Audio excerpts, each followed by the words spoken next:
Jadi baik, terima kasih atas waktu dan kesempatan yang berikan kepada saya. Perkenalkan, nama saya Rosa Delima Kosat, NIM 1810243.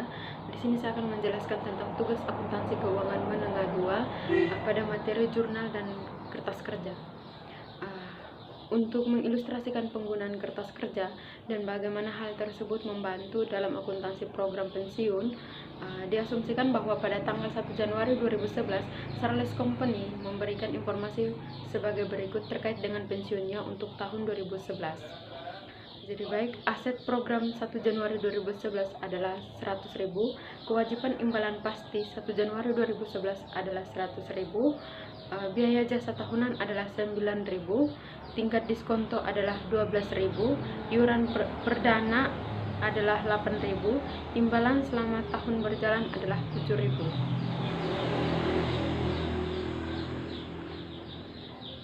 Selanjutnya, Charles Company membuat kertas kerja pensiunan 2011, di mana di dalam kertas kerja ini dibagi menjadi dua komponen.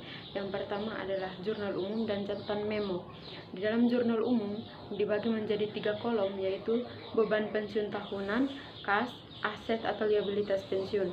Sedangkan catatan memo dibagi menjadi 2 kolom, yaitu kewajiban imbalan pasti dan aset program. Saldo 1 Januari 2011. Saldo yang pertama adalah biaya jasa, di mana di dalam jurnal umum pada biaya jasa dicatat pada kolom beban pensiun tahunan, yaitu senilai 9.000. Sedangkan kalau pada catatan memo dicatat pada kewajiban imbalan pasti senilai 9.000 di kredit. Saldo yang berikutnya adalah beban bunga. Beban bunga dicatat pada jurnal umum pada kolom beban pensiun tahunan, yaitu 12.000 di debit. 12.000 ini didapat dari tingkat diskonto dikalikan kewajiban imbalan. 12% dikalikan dengan 100.000. Sedangkan pada catatan memo dicatat pada kewajiban imbalan pasti, yaitu senilai 12.000 di kredit.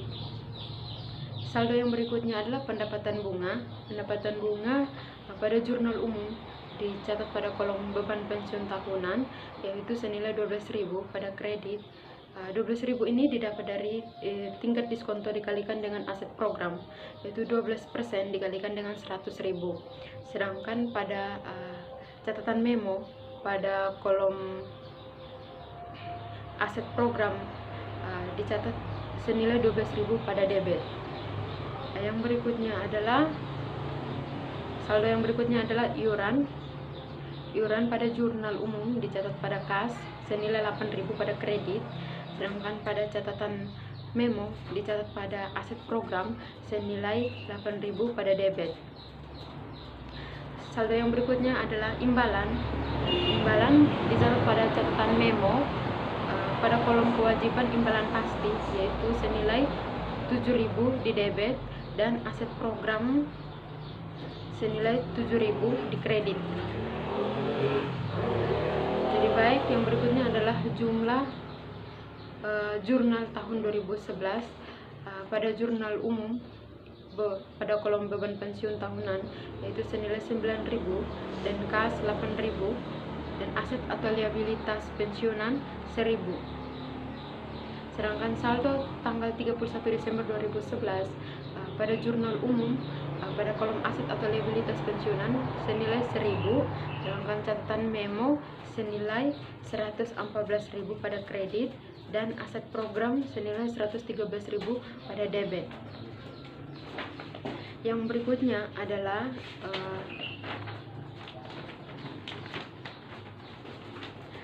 Charles membuat jurnal formal pada tanggal 31 Desember yang mencatat beban pensiunan pada tahun 2011 sebagai berikut.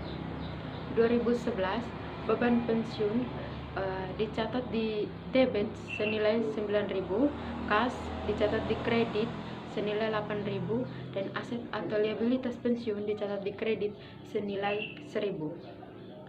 Maka laporan keuangan yang dibuat oleh Charles Company sebagai berikut. Yang pertama adalah kewajiban imbalan pasti dicatat di kredit senilai 128.000, aset program sebesar nilai wajar dicatat di debit senilai 127.000. Sedangkan aset atau liabilitas pensiun dicatat di kredit senilai 1.000. 1.000 ini didapat dari 128.000 dikurangi dengan 127.000. Jadi baik, sekian dari penjelasan saya tentang tugas akuntansi keuangan menengah 2. Semoga bermanfaat.